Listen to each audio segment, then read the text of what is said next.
Good morning. 10 के दमदार trades में आपका स्वागत है। हर्ष और मैं रहेंगे अगले आधे घंटे आपके साथ, और शिल्पा जी और राजेश सतपुते पिछले शो से हमारे साथ बने हुए हैं, और फ्रेश पर्सपेक्टिव लेकर कोटक सिक्योरिटी से अमोल अठावले और एसबीआई सिक्योरिटी से सुदीप शाह जुड़ेंगे।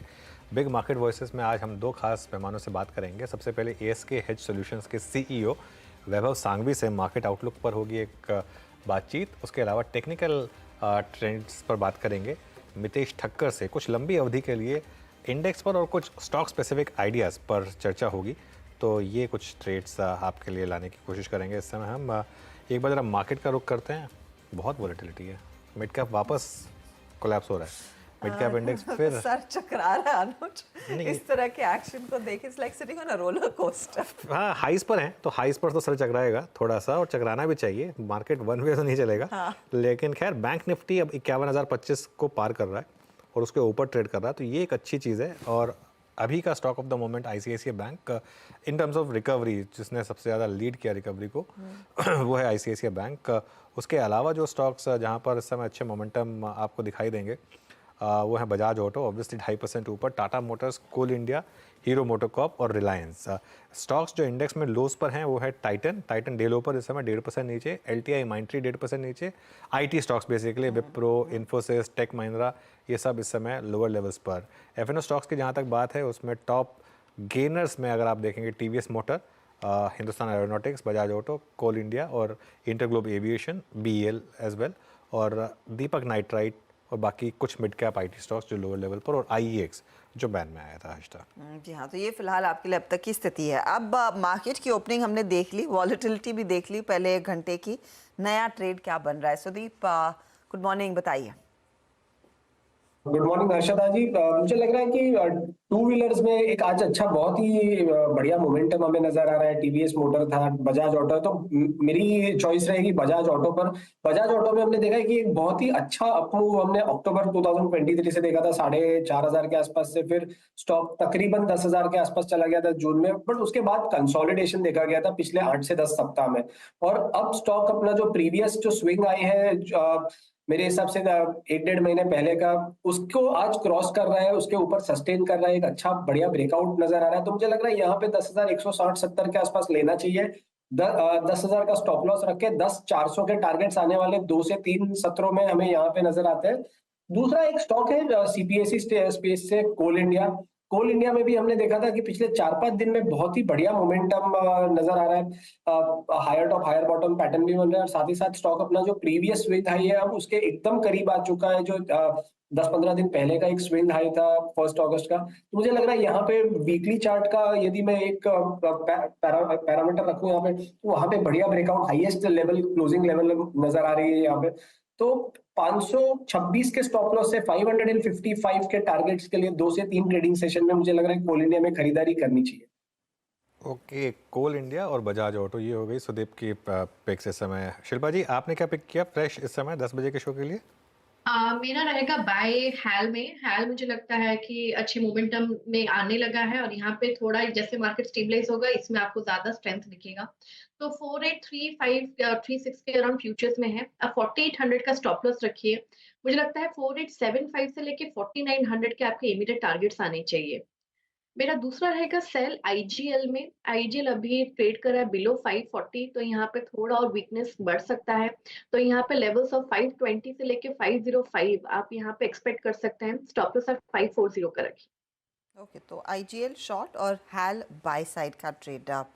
अमोल बताइए आपके ट्रेड्स। नमस्ते। मुझे एक हिंदुस्तान एरोनॉटिक्स है जेल अच्छा लग रहा है करंट लेवल पे पोजिशनल पॉइंट ऑफ व्यू से। 4830 के आसपास मैंने पिक किया था। पोजिशनली टारगेट्स निकल के एक्चुअली आ रहे अभी अभी 510। शिल्पा ने हैल मेंशन किया है, तो आप अपना दूसरा ट्रेड दे दीजिए, और कुछ और आइडेंटिफाइड है तो वो भी बताइएगा। Okay okay. एक्सिस बैंक एक मुझे अच्छा लग रहा है, 1170 के आसपास मैंने पिक किया था पोजिशनल पॉइंट ऑफ व्यू से। 1200 और 1215 ये दो टारगेट्स निकल के आ रहे हैं, और स्टॉप लॉस उसका रहेगा 1145। कंसोलिडेट हुआ एक बड़े करेक्शन के बाद 20 डे सिंपल मूविंग एवरेज के आसपास ट्रेड हो रहा है। मुझे लगता है ये अगर टेक्सचर कंटिन्यू रहता है तो आने वाले दिनों में एक्सिस बैंक में एक अच्छा खासा टेक्निकल बाउंस बैक देखने को मिल सकता है। और दूसरा एक मैं ऐड करना चाहूंगा, मुझे एक लार्सन अच्छा लग रहा है, एक काफी कंसोलिडेट हुआ है, 3600 के आसपास है, ये भी पोजिशनल पॉइंट ऑफ व्यू से ही है। 3720 3750 के टारगेट्स निकल के आ रहे, और स्टॉप लॉस उसका रहेगा 3540 का। ओके, तो लार्सन एंड ट्यूब्रो ये इस समय एक बाय पिक। राजेश जी, आपके दो ट्रेडिंग आइडियाज। अभी देखिए, मेरी नजर भी एलएनटी पे थी, तो एलएनटी के साथ अगर कोई अच्छा लगता है दैट इज सीमेंस। मुझे लगता है ये काफी अच्छा लगता है, सीमेंस, एलएनटी एंड एबीबी। तो देखिए, सीमेंस अगर स्विंग ट्रेड के हिसाब से देखें तो एक छोटा स्टॉप लॉस रखे 7035 का दिन के लो का, और एक स्विंग ट्रेड ले 7200 तक का मूव मुझे लगता है सीमेंस में आना चाहिए। एट द सेम टाइम एक अगर आप देखें कि कोई बैंकिंग में कुछ लॉन्ग करना है then that will be Kotak bank. बहुत ज्यादा स्ट्रेंथ है, रिवर्सल है पिछले 3-4 दिनों से यहाँ पे हम देख रहे हैं। तो लगता है कि कोटक में एक स्विंग मिलना चाहिए करीबन 1850 1860 तक का। तो Kotak is a buy, stop loss रहेगा 1810 का। ओके, मीनवाइल एक बार दीपक नाइट्राइट देखते हैं, क्योंकि इस समय एफएनओ का टॉप लूजर है दीपक नाइट्राइट। यहाँ पर क्लियर कट एक मोमेंटम डाउन साइड पर। हैल हमने स्पॉट किया था और अभी शिल्पा जी ने कॉल भी दी उसके ऊपर। वहाँ पर इस समय एक मोमेंटम खैर काफ़ी शानदार है। है लग रहा है कुछ आज करने के मूड में है ये स्टॉक, और इसके साथ साथ बीएल भी चल रहा है। और उसके अलावा एक बार लेकर आइए आप हिंडाल्को। एक बार हिंडाल्को का चार्ट, हिंडाल्को का चार्ट एक बार सुदीप अगर आपने देखा हो, हिंडाल्को पर कोई व्यू है क्या? सुदीप शायद आप म्यूट पर हैं। जी अनुज, अनुज अगर हिंडाल्को के चार्ट को हम देखें, पिछले कुछ दिनों में एक अच्छा रिवर्सल आया है यहाँ पे। स्टॉक ने जो हिसाब से पिछले एक डेढ़ सप्ताह पहले 600 620 के बीच में कंसोलिडेट किया था, अब ये पूरा पूरा एनगल्फ कर दिया। पिछले 3 वीक का जो एक डाउन मूव हम देखते हैं यहाँ पे, और एक बढ़िया सा पैटर्न यहाँ पे बन रहा है कि जो प्रीवियस हाइस के नजदीक अब आ रहा है। तो मुझे लग रहा है जो हिसाब से स्टॉक में मोमेंटम है, एंड दिस इज यहाँ पे रिलेटिव स्ट्रेंथ बहुत बढ़िया है compare to all other metal stocks. तो मुझे लग रहा है हिंडाल्को में जरूर there is something which is going on. And 675 के स्टॉप लॉस से यदि हम ये ट्रेंड को राइड करें, तो ऊपर के साइड 708 से लेके 715 के लेवल्स आ जाएंगे, ऐसा लग रहा है। एंड अबाउ 715 एक बहुत बड़ा ब्रेकआउट भी आ सकता है। So out of all the metal stocks मुझे लग रहा है हिंडाल्को में बहुत ही बढ़िया आउट परफॉर्मेंस जारी रहेगी। ओके, हिंडाल्को में आउट परफॉर्मेंस जारी रहेगी। चलिए अब एक काम करते हैं, थोड़ा सा लॉन्ग टर्म की बात करते हैं। बिग मार्केट वॉइसेस में हमारे साथ एएसके हेल्थ सॉल्यूशंस के सीईओ वैभव सांघवी जुड़े हैं, जिनके पास फंड मैनेजमेंट में करीब 2 दशक का अनुभव है। एएसके से पहले वैभव एवेंडस, एम्बिट और डीएसपी मेरिल लिंच के साथ भी काम कर चुके हैं। उनसे जानते हैं कि इस समय मार्केट में क्या रणनीति हो। वैभव, गुड मॉर्निंग। सिंस आपका एक लॉन्ग शॉर्ट फंड टाइप में आप काफ़ी एसोसिएटेड रहे हैं, इस समय मार्केट में क्या आप एक व्यू लेकर चल रहे हैं? क्या आप फुल्ली इन्वेस्टेड हैं? क्या आपने कुछ कैश रखा है? क्या हेज किया है? क्या इस समय व्यू है मार्केट को लेकर? सो अनुज, जिस हिसाब से मार्केट कंसोलिडेट हो रहा है इन द करंट एनवायरनमेंट, हमें लगता है कि ग्लोबल में जितने भी वेरिएबल्स करंटली इमर्ज हो रहे हैं, उसके कारण ग्लोबली वॉलेटिलिटी बढ़ रही है, और उसी के कारण हम देख रहे हैं कि फॉरेन इन्वेस्टर का रुख वेरी क्लियर नहीं है। At the same time local investors की स्ट्रेंथ कंटिन्यूड है, बट जिस हिसाब से ब्लॉक्स की सप्लाई आ रही है, जिस हिसाब से आईपीओज है, हमें लगता है यहाँ कंसोलिडेशन का दौर और थोड़े टाइम चल सकता है। Of course I am not saying कि यहाँ से शार्प करेक्शन की बात है, बट आई थिंक कंसोलिडेशन एक अच्छा आउटकम रहेगा in the current given circumstances. और जिस हिसाब से हमारी पोजीशंस है करंटली, हम रिलेटिवली थोड़ा हेज ज़्यादा लेकर चल रहे हैं, ताकि कि करंट जो वॉलेटिलिटी है वो हम अच्छी तरह से नेविगेट कर पाएं। ओके, नहीं, सिंस आपने बात की ब्लॉक्स की, मैं एक सवाल पूछना चाहता था आपसे। काफ़ी यूनिक मार्केट है जहाँ पर प्रमोटर्स आकर माल छोड़ रहे हैं, बड़े बड़े इंसाइडर्स आके माल छोड़ रहे हैं, और वो ब्लॉक्स होने के बाद स्टॉक्स चल रहे हैं। मतलब नॉर्मली उल्टा होता है। तो ये QIPS के बाद स्टॉक्स चल रहे हैं फॉर एग्जांपल। तो ये क्या बता रहा है मार्केट को लेकर? क्या थोड़ा एग्जूबरेंस है या फिर ये एक नई रियलिटी है?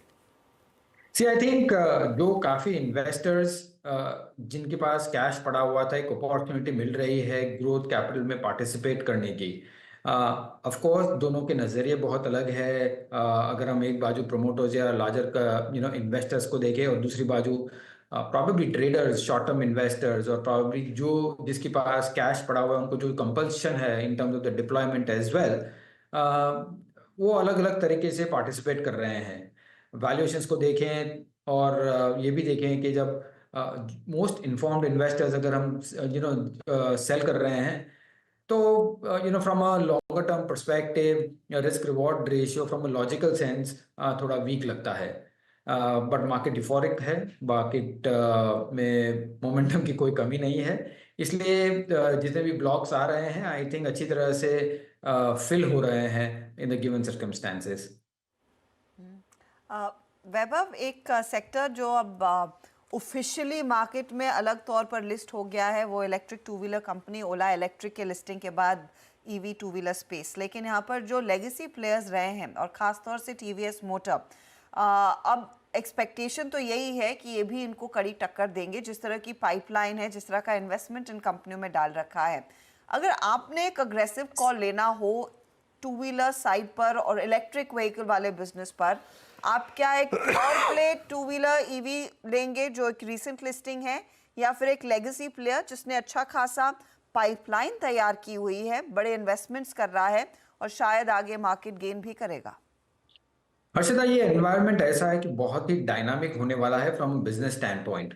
हर एक कंपनियां अपनी तरह से स्ट्रैटेजी बनाएगी इन टर्म्स ऑफ कि कैसे उनका मार्केट शेयर बरकरार रहे, और जब मार्केट शेयर बरकरार रहने की बात है तो एग्जिस्टिंग प्रोडक्ट में इनोवेशन करेंगे, हाइब्रिड करेंगे, या third is basically completely EV भी करेंगे। ईच ऑफ दो सेगमेंट्स में हम काफी इनोवेशन देख रहे हैं। हम ये नहीं कह सकते हैं कि जो करंट ईवी प्लेयर है ओनली जाके कंटिन्यूअसली मार्केट शेयर ग्रैब करेगा, because at any given point in time there is a valuation to pay, there is a price to pay for the growth forecasts. At the same time जो existing companies है उनके पास बहुत ही बड़ा cash buffer भी है, वो very strong companies हैं, so उनके पास in terms of longer journey of investments करने की भी ताकत है। So it is not going to be one way, एक कंपटीशन ज्यादा होने वाली है। और एक बहुत ही मुख्य आंकड़ा हम देखेंगे कि EV as a percentage of total two wheelers कैसे प्रोग्रेस हो रहा है। जैसे हम देख रहे हैं कि लास्ट 1-1.5 साल में तो pretty stagnant रहा है। So we will wait to see कि ये कैसे प्रोग्रेस हो रहा है, और उसके बाद हम देखेंगे कि कहाँ convincingly at a right price invest करना चाहिए। फेयर इनफ, लेकिन specially on the automobile side जिस तरह की तैयारी M&M ने कर ली थी एसयूवी सेगमेंट में अपने दबदबे को कायम रखने की या फिर बढ़ाने की, जो नए लॉन्चेस इनकी तरफ से आए हैं, जो मारुति ने किया टोयोटा के साथ मिलकर, वो SUV segment four wheeler side पर अब आपको कितना अट्रैक्टिव दिखता है? क्योंकि कंपनी ने अपनी प्लेबुक सामने रख दी है, अब इसमें से कौन आगे बाजी मारेगा, I think it's about time to tell. लेकिन एक इन्वेस्टर को किस पर फोकस करना चाहिए और बेट लेना चाहिए? एक इन्वेस्टर को वेरी क्लियर है कि ऑटो सेगमेंट जिस हिसाब से डायनामिकली चेंज हो रहा है विद इन वेरियस सेगमेंट्स, जो company has an ability to adapt to the changing circumstances, वो विनर रहेगी for a longer term perspective. Now that's very motherhood statement और wide statement to kind of make, but अगर हम अलग अलग segment में auto sector को bifurcate करें, जैसे पीवीज हो, टू व्हीलर्स हो, ट्रैक्टर्स हो, और अल्टीमेटली वो यूवी कमर्शियल व्हीकल्स हो, इन सारे सेगमेंट में अलग अलग सेगमेंट हर एक अपनी साइकिल से चल रहा है। At this point in time जिस हिसाब से रूरल फोकस हो रहा है, वहाँ टू व्हीलर्स और ट्रैक्टर्स में थोड़ी आप मोमेंटम देख पाएंगे।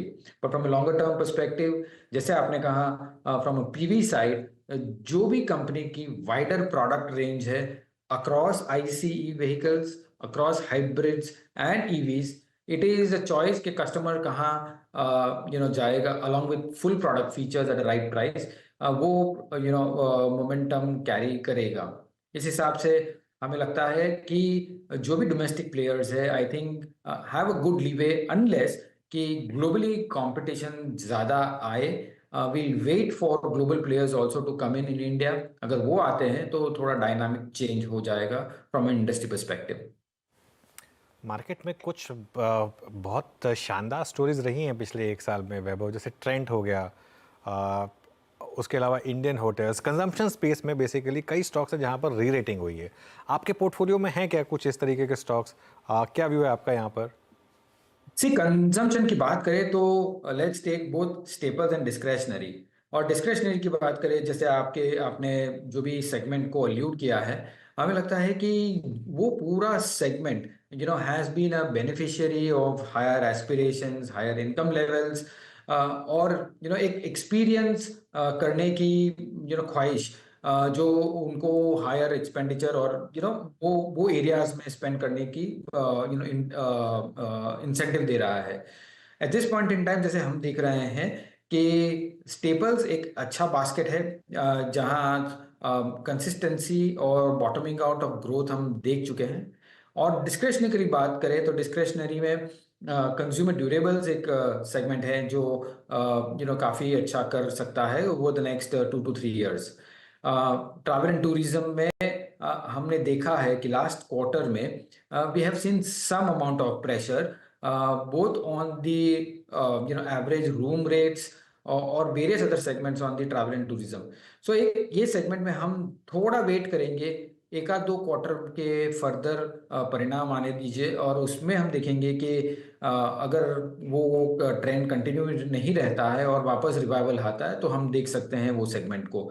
But I think consumer on an overall basis हमें लगता है कि is a time to kind of start nibbling in from an overall basket perspective।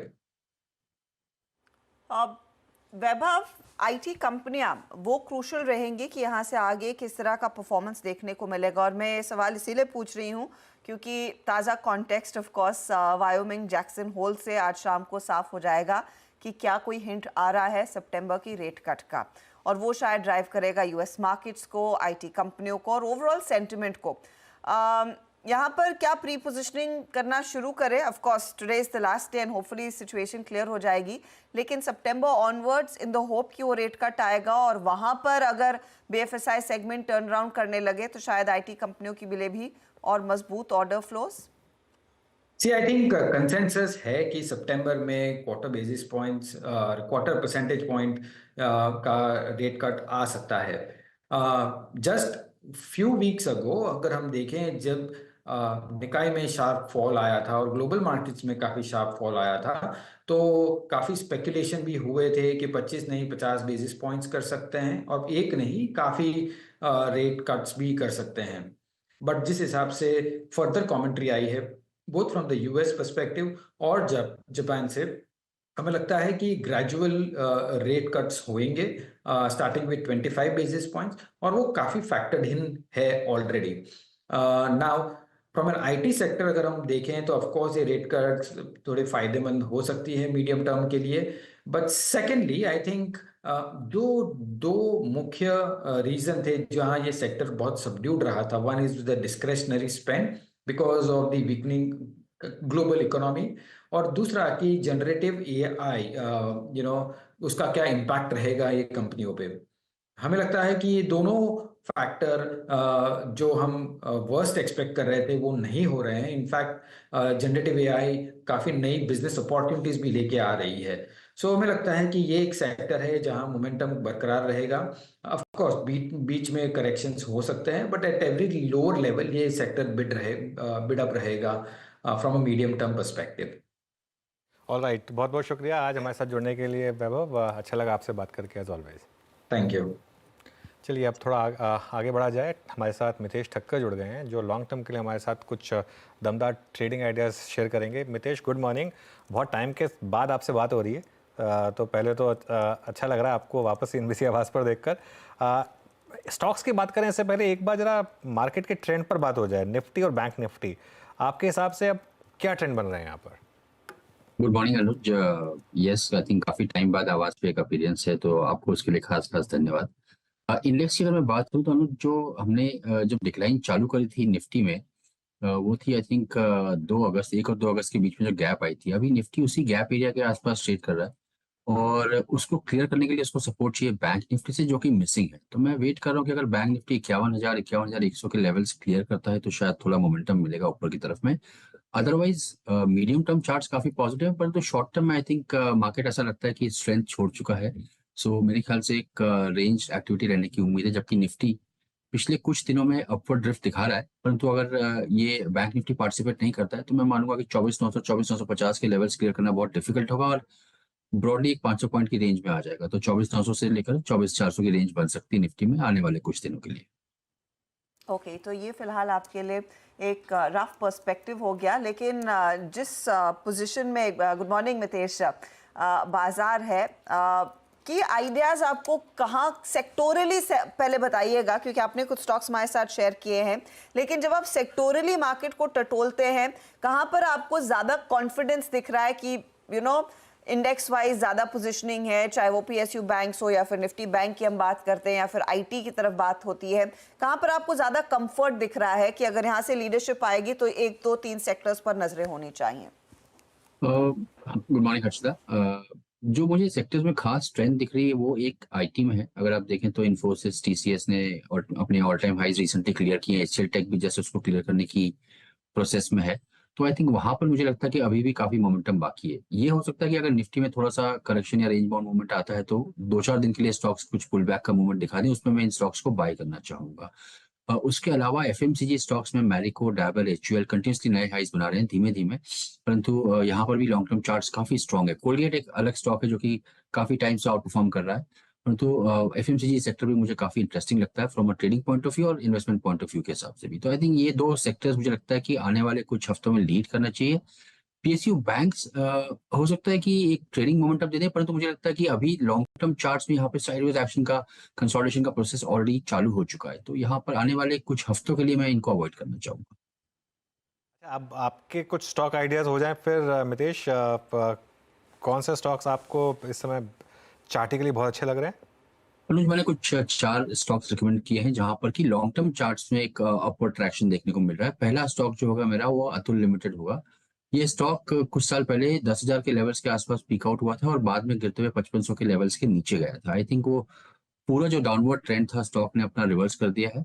अभी 7,900 7,800 के बीच में ट्रेड कर रहा है और इसके लॉन्ग टर्म इंडिकेटर्स एवरेजेस सारे ऊपर की तरफ पॉइंट आउट कर रहे हैं। तो अच्छे लेवल्स पे अक्यूमुलेट करें इसको यहाँ पर, और अगर थोड़ी गिरावट देखने को मिलती है 7,600 7,400 के आसपास की रेंज में अगर ये स्टॉक और मिलता है तो वहाँ पे ऐड करें। मुझे लगता नहीं अभी 7,000 के लेवल्स तोड़ेगा जहाँ पर किसके मंथली एवरेजेस है, और जो मिनिमम टारगेट है वो पिछले हाई का रीटेस्ट 10,000 का होगा और एक्सटेंडेड टारगेट 13,800 के होंगे। इसके अलावा सिमिलर पैटर्न जो मैं देख रहा हूँ जुबिलेंट फूड्स के चार्ट्स पे देख रहा हूँ। डिस्क्लेमर, मेरे पास छोटी क्वांटिटी में जुबिलेंट फूड्स है और मैं इसको ऐड करने की और गिरावट देख रहा हूँ, तो अगर मुझे गिरावट में मिलेगा तो मैं पर्सनली इसको ऐड भी करूंगा। तो वेस्टेड इंटरेस्ट है यहाँ पर। यहाँ पर मुझे अगेन आई थिंक जो इसके लॉन्ग टर्म चार्ट्स हैं वो करीबन 2-2.5 साल के करेक्शन के बाद अब पॉजिटिव दिखना चालू हो गए हैं। सारे इंडिकेटर्स ऊपर की तरफ पॉइंट आउट कर रहे हैं। तो पिछला हाइस जो 800 का है वो मुझे लगता है कि स्टॉक में आना चाहिए, परंतु एक्सटेंडेड टारगेट जो इसके होते हैं वो करीबन 1,000 प्लस के बनते हैं। तो आपको अच्छी करीबन 50 से 60% की स्टॉक में तेजी देखने को मिल सकती है आने वाले कुछ महीनों में। और यहाँ पर भी व्यू सिमिलर है। आई थिंक करंट भाव पे थोड़ा अक्यूमुलेट करें, 630 610 की रेंज में अगर स्टॉक मिलता है तो अग्रेसिवली बाय करें और 565 के नीचे का स्टॉप लॉस लगाएं। तीसरा स्टॉक है पेज इंडस्ट्रीज। अगेन काफी सिमिलर सेटअप है। अगर आप देखेंगे तो 47,000 48,000 की रेंज में स्टॉक ने पीक आउट किया था करीबन 2 साल पहले। पूरा एक करेक्शन मूवमेंट उसका प्ले आउट हो चुका है, इंडिकेटर्स इसके बॉटम आउट हो चुके हैं और ऊपर की तरफ मुड़ चुके हैं। तो यहाँ पर इस स्टॉक को अक्यूमुलेट करें। नीचे में अगर थोड़ी गिरावट मिलती है तो ऐड करें। वो रेंज होगी करीबन 40,000 के आसपास की, 40-41,000 के आसपास की। और पहला टारगेट जो इसका होगा वो होगा 46,800 47,000 जो कि इसके पिछले हाई थे, परंतु मुझे लगता है कि लॉजिकली 55,000 से 60,000 की रेंज में स्टॉक जाना चाहिए अगर आप इसमें 1 ईयर प्लस का टाइम फ्रेम लें, और स्टॉप लॉस लगाए 37,500 का। और चौथा और फाइनल स्टॉक अनुज है मेरा सुप्रिया लाइफ साइंसेस। डिस्क्लेमर, ये स्टॉक मेरे पोर्टफोलियो में है, तो अगेन यहाँ पर भी वेस्टेड इंटरेस्ट है। इसके जो लिस्टिंग हाइस थे वो 480 490 के थे, उसके बाद स्टॉक गिर के 200 के आसपास तक गया था और वहां से अभी ये रिवर्स होके 480 490 के लेवल्स को क्लियर कर चुका है। तो इसने एक राउंडिंग फॉर्मेशन या कप फॉर्मेशन जो हम बोलते हैं वो कंप्लीट करके ब्रेकआउट भी दे दिया है। कप फॉर्मेशन के जो मेजरिंग टारगेट्स ऊपर की तरफ आते हैं तो आप देखेंगे 480 से 200 तक गया था, तो करीबन 280-300 पॉइंट की डिक्लाइन हुई थी। वो 500 में अगर आप ऐड करेंगे तो रफली 750-800 के बीच की रेंज के टारगेट्स बनते हैं यहाँ पर। और चूंकि ऑलरेडी ब्रेकआउट दे चुका है, ऑलरेडी ये स्टॉक बाय मोड में है, और अगर कोई गिरावट मिलती है 480 490 के रेंज को वापस रीटेस्ट करने जाता है जो पिछले हाई थे, तो वहां पर अग्रेसिवली ऐड करें और 470 के नीचे का इसमें स्टॉप लॉस लगाएं। शुक्रिया मितेश, अच्छा लगा आपसे बात करने के लिए। तो 4 स्टॉक्स आइडेंटिफाई हैं, Atul, Jubilant food, page industries और सुप्रिया लाइफ। अच्छा, इस बीच चीनी कंपनियां वो रेडार पर लेकर आएंगी। चीनी स्टॉक्स में आज हमने सुबह से ही थोड़ी थोड़ी मुनाफा वसूली देखी है। दरअसल आपकी स्क्रीन पर एक खबर फ्लैश हो रही है, मौजूदा ड्राफ्ट ऑर्डर में बदलाव की राय मांगे। सरकार ने शुगर कंट्रोल ऑर्डर 2024 वाला जो ड्राफ्ट तैयार था उस पर 23 सितंबर तक दरअसल अपडेट मांगा है, राय मांगी है। ज़्यादा डिटेल्स के लिए असीम मनचंदा के पास चलेंगे। असीम, बताइए डिटेल्स क्या हैं और क्या इम्प्लीकेशंस रहेंगे?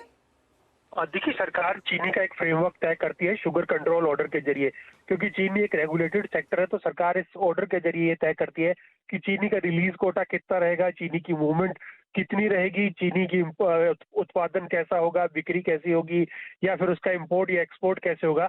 तो ये सारी चीजें सरकार इस शुगर कंट्रोल ऑर्डर के जरिए तय करती है। तो 1996 पे सरकार ने शुगर कंट्रोल ऑर्डर जारी किया था, तो वो काफी पुराना हो गया है। तो सरकार को लगता है कि चीनी उत्पादन में अब नई नई टेक्नोलॉजी आ गई है, तो उसके लिए इस पूरे फ्रेमवर्क को बदलने की जरूरत है। तो सरकार ने इसके लिए एक नया ड्राफ्ट जारी किया है, इसे शुगर कंट्रोल ऑर्डर 2024 कहेंगे। और सरकार ने सभी स्टेक होल्डर्स की इस पर 23 सितंबर तक राय मांगी है। 23 सितंबर तक राय मिलने के बाद सरकार इसको फाइनली जारी कर देगी। तो ये जो नया ऑर्डर है, ये सरकार को ज्यादा अधिकार देगा, जिससे कि सरकार चीनी की मूवमेंट और बिक्री उसके ऊपर ज्यादा अच्छे तरीके से कंट्रोल कर सकेगी।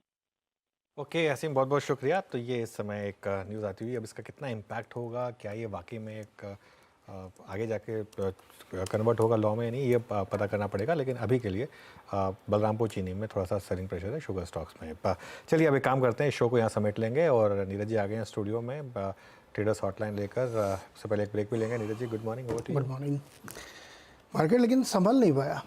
ठीक है, फ्राइडे है, यूएस जैसा बिहेवियर इसका। टाइम देते हैं, सेकंड हाफ का टाइम देते हैं, मेरे ख्याल सेकंड हाफ में शायद रिकवर करेगी। चलिए सेकंड हाफ तक देखते हैं अभी। और वैसे यूएस मार्केट में ऐसा कुछ गड़बड़ था नहीं, तो कोई चिंता की बहुत बड़ी बात नहीं है।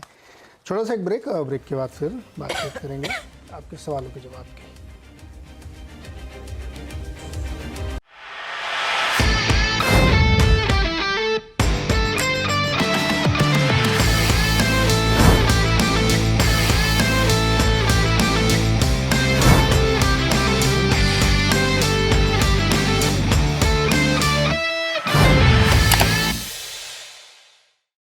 बता दें कि मनी कंट्रोल पर दिए गए विचार एक्सपर्ट्स के अपने निजी विचार होते हैं। वेबसाइट या मैनेजमेंट इसके लिए उत्तरदायी नहीं है। यूजर्स को मनी कंट्रोल की सलाह है कि कोई भी निवेश निर्णय लेने से पहले सर्टिफाइड एक्सपर्ट की सलाह लें।